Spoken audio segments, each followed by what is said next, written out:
I have been asked to be an interpreter for Greek transport girls, young girls mainly, Jewish girls transported from Greece, and they were dying in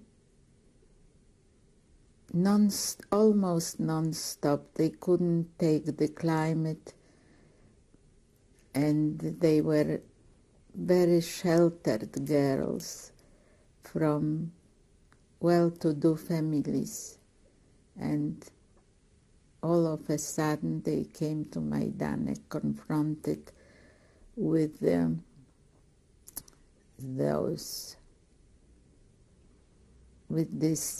this inhuman situation, and they couldn't take it.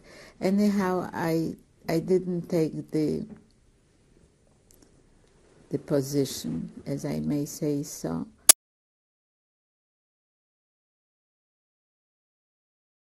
Which countries were the Jewish people from? In Majdanek, for the first time, I saw girls from Greece. They brought the people from Greece to Majdanek, and it was for them harder, much harder than for us. They didn't know the language, and they weren't used to this climate. They were very, very, very thirsty, and many of them got sick with malaria. It was a pity to look at those Greek girls. For them also, we tried to help them. They would bend down and take the dirt from the sewer or whatever and drink. And so I don't know how we could. We managed once to have an extra kettle of drinks, whatever called this, coffee or tea, and to have for them. And they blessed us. So, matter of fact, that I met a few of them later. Still, one man lives still in Holland. From those You know his name? No. Moshiko. Last name? Από το Μαϊντάνεκ μεταφέρθηκε στο Auschwitz και έλαβε το νούμερο. 4827. No. See? 48427. Can you hold it up for a moment? Thanks.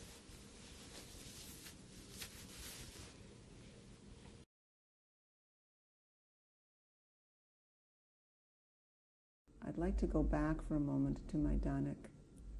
Who were the other prisoners there?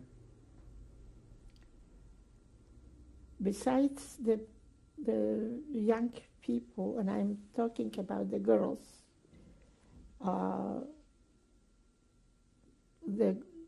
because we were separated, the men and the women were in different fields. We were the young girls that they found in the ghetto. And then later on, I don't remember how long after that we were there, they brought in young women from Greece,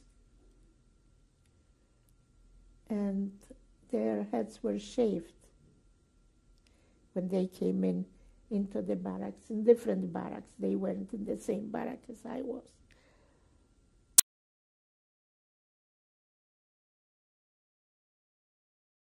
There was some couples in Majdanek. Some of them was German, some of them was Polish.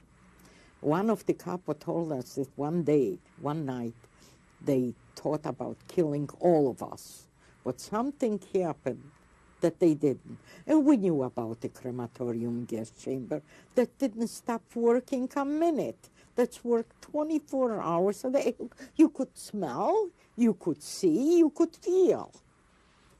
They brought there some Jews from as far as Salonika, Greece. The Greece women, the beautiful girls, they couldn't speak Jewish. That's all what they could say is you. We saw them in the evening and the following morning. They always guessed. They always gone. So we knew that that's what we are waiting.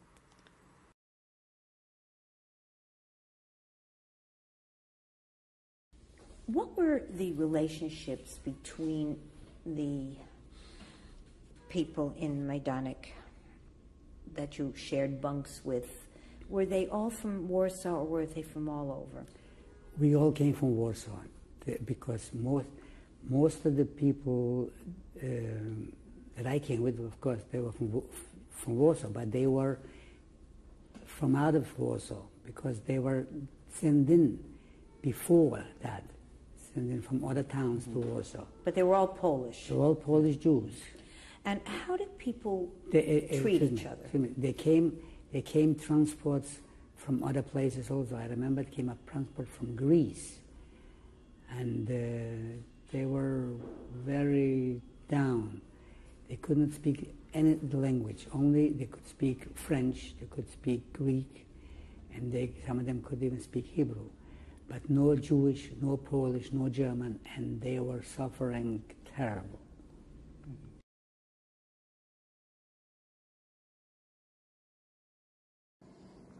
This is a continuation of the interview of Sheila Springer by Shirley Dichter. Mrs. Springer, what different types of prisoners were there at Majdanek? Were there Gentiles, Jews, political, gypsies, criminals? There were Jews, there were Gentiles, not too many. And in Majdanek, I never came across a gypsy. Maybe there were, I can't answer you. How were the different kinds of prisoners identified? By the language. I wasn't touched only with Jewish prisoners, and a lot of them came from Greece. Young people, very pretty girls. They didn't know. It was a little bit hard to understand them because some of them they spoke only Greek, and they didn't know German. We knew that they're Jews. That's all.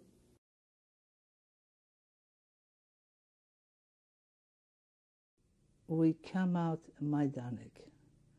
When it got the time to get out of the wagons, then I've noticed how many people didn't get up to go out.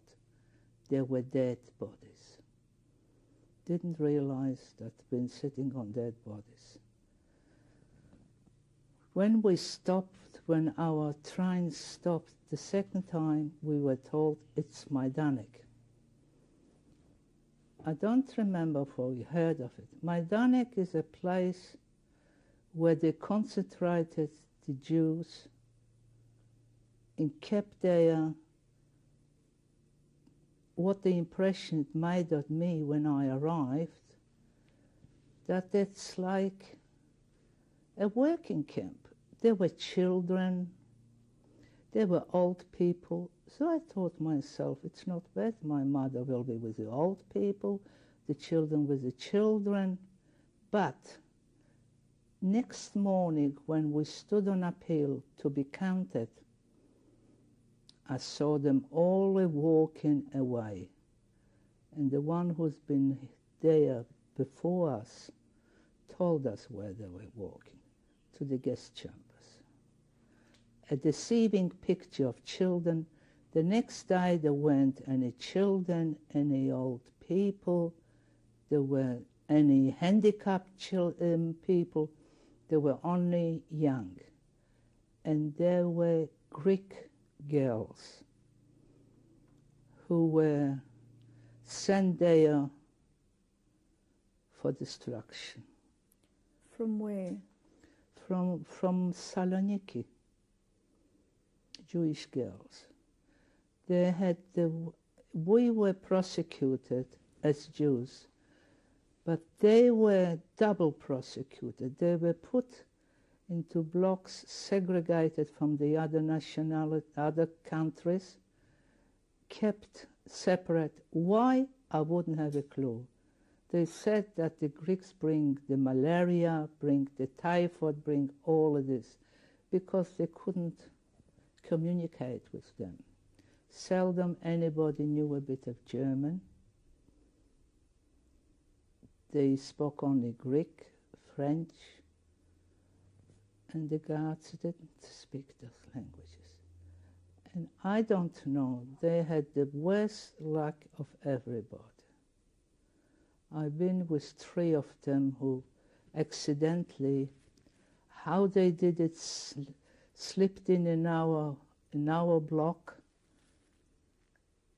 and they survived. How many do you think there were all told?